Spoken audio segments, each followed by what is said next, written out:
Hello world, in this video we're going to just start building some really cool applications and I want to just dive into it. I want to show you the power of Docker, and finally we're here where we can start having some real fun and understand what's going on a little bit, right?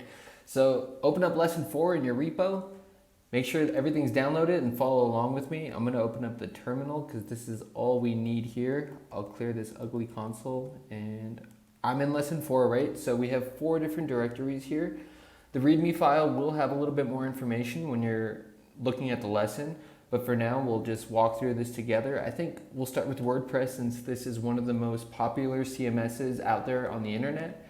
So let's go ahead and get started. If you do an ls, you can see that there's a Docker compose file in here. You can cat that Docker compose file to kind of see what's going on here, but that's not the scope of this lesson.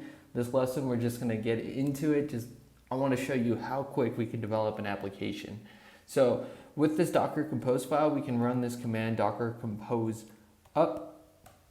We'll go ahead and run that, and it's going to do its magic. And just like that, these containers are already run, so we can even hit localhost on port 8080. And we already have a WordPress installation here. We'll go through everything and just type in some default information so we can get messing around with WordPress. This isn't a lesson on WordPress, so I just want to show you that how quick the installation process can be and how easy it is to get your hands on some of these tools so you can start to develop and understand what they are. So a use case for this would be your boss has asked you to download WordPress and try out a new plugin or a theme. So we'll download a plugin, right, and install it. You could even come in here, create a new page. Oops. Add a new page. Right, so this is a full-blown WordPress installation. I'm not going to do so much on this because it's not a WordPress tutorial. I just want to show you that that's how quick we can get things up and running with Docker. Cool. Skip. And just like that, we can get our hands on any tools that we want to try out in WordPress, right? Okay, so let's go ahead and clean up this installation. We're going to stop everything. So now if I refresh, there's no application running. I'm going to run a docker compose down instead of up this time in -v so we can delete any volumes that are created for persistent storage during this launching of the containers. So we'll go cd back, and now let's go into Drupal, since Drupal is a very popular CMS as well. And we'll run a docker compose up. And then -d this time, so it frees up my terminal here, my shell. And Drupal, just like WordPress, will be running on port 8080. Now, these images and these Docker compose files that I'm pulling down are pretty much straight from the Docker repos. So all I do is type in Docker WordPress, for instance. Come here, go to Docker compose, and then I just copy and paste this file.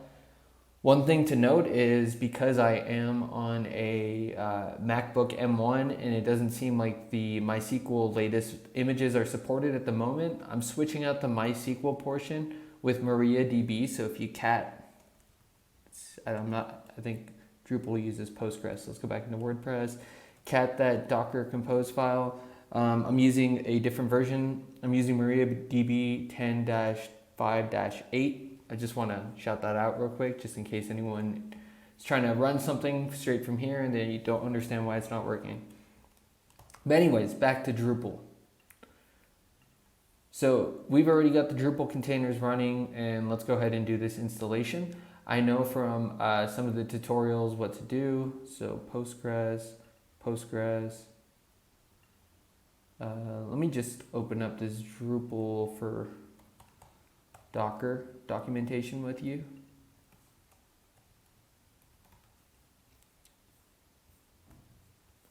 Okay, here it says username, the database is Postgres, the username is Postgres, and the password is example. And then open up this advanced options and change localhost to Postgres. Save and continue. And I'm going to skip forward so that you don't have to see the installation process. Okay, I got to do one last little configuration, I guess, here. So let's skip through all of this and just type in whatever defaults I want.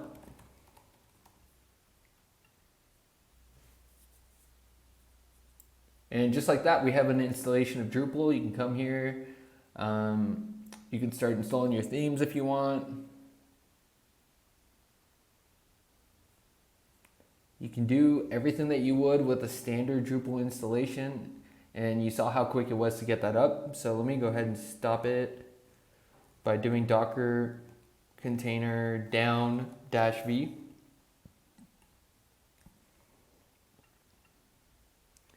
I am not in the, I guess I closed it.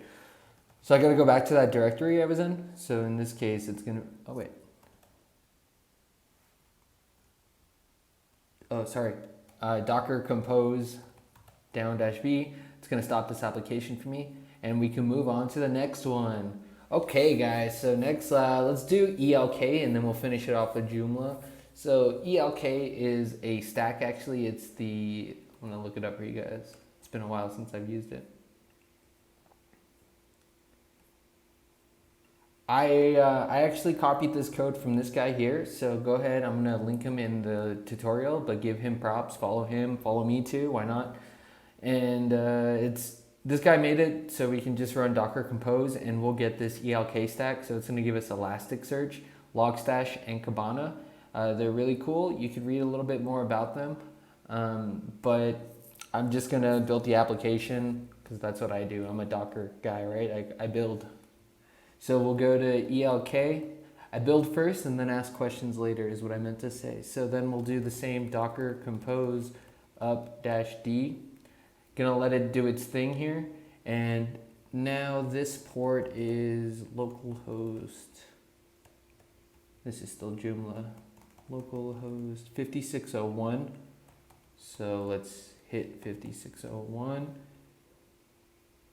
So Kibana server is not ready yet. You just gotta, this application's pretty big. Let's just give it another minute or so. And while it's doing that, let me pull up the username and password. So user is gonna be Elastic and password is gonna be change me. Let's see if it's ready yet. There it is, cool. So Elastic, and then we'll type in change me as the password and we can log in. And we can already start getting our hands dirty with this Elastic, with the stack, right? So we have Kibana here for the analytics. We have Elasticsearch, which runs like enterprise level search tools, and then Kibana, right? Or I don't know. Anyways, but this is what this is. I encourage you guys to read a little bit more about the ELK stack. I'll do so too, since apparently it's been a while. But let's go ahead and kill this application. So docker compose down -v, and then we'll finish this bad boy up with Joomla.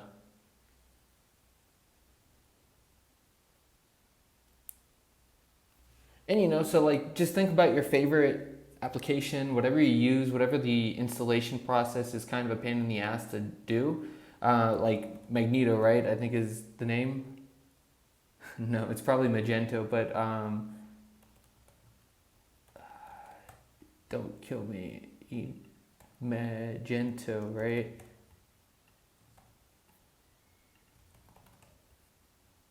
So if you're into this, you can just get Magento Docker and find like the official Docker